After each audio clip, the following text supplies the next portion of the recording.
Mais uma vez, o Estado nos mostra que é incompetente não apenas em suas principais funções, mas também em enxergar as externalidades que podem acontecer. Este é o Visão Libertária, sua fonte de informações descentralizadas e distribuídas. Esse artigo foi revisado por historiador libertário, escrito e narrado por Coreia com K. Vitória é a primeira onça parda capturada pelos pesquisadores do projeto Programas Amigos da Onça. Essa entidade tem como objetivo pesquisar, monitorar e proteger a vida dos felinos na área da Caatinga, mais especificamente na região norte da Bahia, na área chamada de Boqueirão da Onça. A fêmea recebeu um colar que permite verificar sua movimentação. Assim, os pesquisadores poderiam averiguar seu deslocamento no parque a fim de entender melhor a sua rotina. Durante o período em que foi monitorada, houve uma mudança abrupta no seu padrão de deslocamento, coincidindo com o início da construção de um complexo eólico no local onde vive. Nesse período, aumentou a quantidade de ruídos, abertura de estradas, presença humana e constante entrada e saída de veículos no local. Obviamente, a felina iria evitar a construção, como qualquer animal selvagem faria. O problema é o local ser vasto, e para contornar toda a estrutura, ela tem um gasto energético muito maior, apenas para encontrar um local para se hidratar. Além disso, mesmo depois que a construção tenha acabado, ela evita a fazenda geradora de energia. E isso não é apenas um comportamento específico da Vitória. Onças pintadas que também são monitoradas fazem o mesmo caminho. No bioma da Caatinga, o conhecimento de como encontrar água é fundamental, devido a ter poucos lugares nos quais os animais podem se hidratar. Carolina, bióloga do programa, salienta que isso é tão verdade que se pegarmos um felino adulto, porém de um bioma diferente, e colocarmos na Caatinga, ele provavelmente morrerá. Isso porque ele não está adaptado a viver na realidade de poucos recursos hídricos do local. E ela ainda explica que nos primeiros 2 anos de vida desses felinos, a mãe ensina tudo o que ele precisa saber para sobreviver no local, como caçar, se proteger e, principalmente, onde estão os pontos de água para hidratação. Por isso, as fazendas eólicas são um problema também para esses animais, não apenas para as aves, como é normalmente mostrado.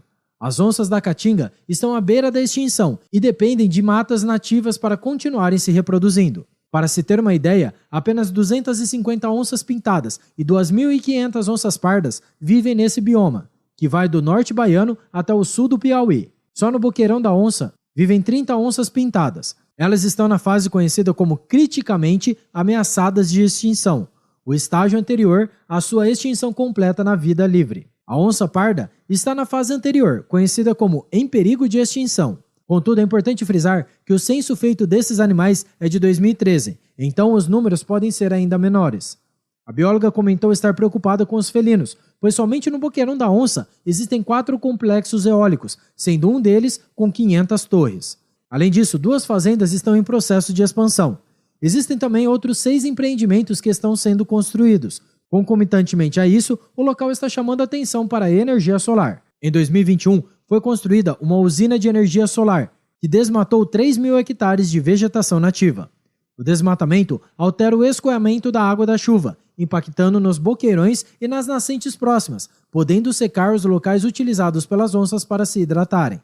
Isso é problemático, porque em época de seca, esses pontos são os únicos lugares dos quais os felinos podem beber água. Isso sem falar da sua importância para os moradores locais.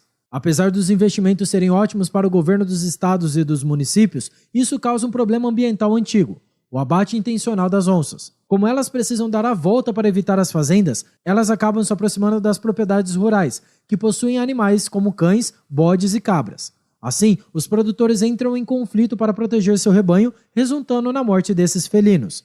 Os programas de proteção dos animais ajudam a desenvolver chiqueiros protegidos nos quais as caçadoras não podem entrar, diminuindo assim os problemas com os produtores. Isso mostra como o Estado, que se diz preocupado com as questões relacionadas ao meio ambiente, na verdade não está pensando nem um pouco nisso. Primeiro que desmataram grandes áreas para a produção de energia renovável.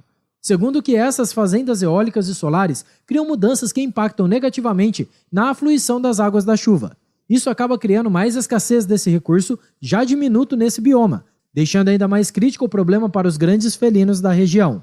Terceiro, que essas fazendas fazem as onças ficarem mais próximas dos produtores rurais, criando assim conflitos entre os moradores e as caçadoras, podendo gerar problemas não apenas financeiros, mas criminais para esses indivíduos. Tudo isso, obviamente, foi ignorado ou provavelmente impensado pelos burocratas ao permitir que os empreendimentos acontecessem.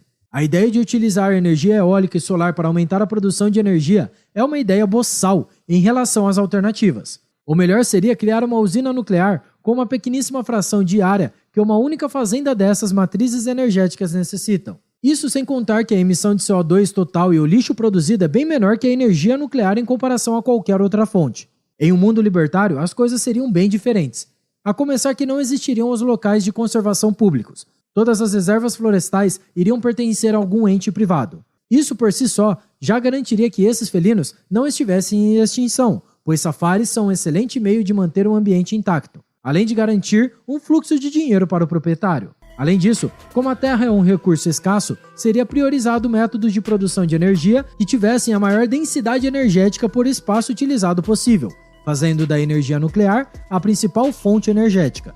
Concomitante a isso, para mitigar qualquer tipo de crise por expansão à radiação, a usina seria construída bem no meio da propriedade. Isso evitaria que vazamentos imprevisíveis afetassem ao máximo a contaminação dos seres humanos, garantindo assim que uma grande área não fosse utilizada, aumentando o tamanho da área nativa sem intervenção humana. Enfim, são tantos exemplos de incompetência estatal para proteger o meio ambiente que fica até enfadonho falarmos deles cada vez que acontecem. Isso sem falar da hipocrisia no que tange a utilização de energias eólicas e solares visando manter a agenda ESG. Falam sobre a importância dos diferentes biomas brasileiros, mas não pensam duas vezes antes de destruí-los e fazer da vida dos animais que vivem no local um verdadeiro inferno. Esperamos as cenas dos próximos capítulos e ver se Painho dirá algo sobre o caso, ou se ficará calado por estar mais preocupado em entender como ele pode saquear novamente o Brasil. Obrigado por sua audiência. Se você gostou desse vídeo, clique no ícone de curtir abaixo e compartilhe em sua rede social. Caso deseje ser notificado de outros vídeos, inscreva-se no canal e depois clique no ícone da campainha. Até a próxima, muito obrigado.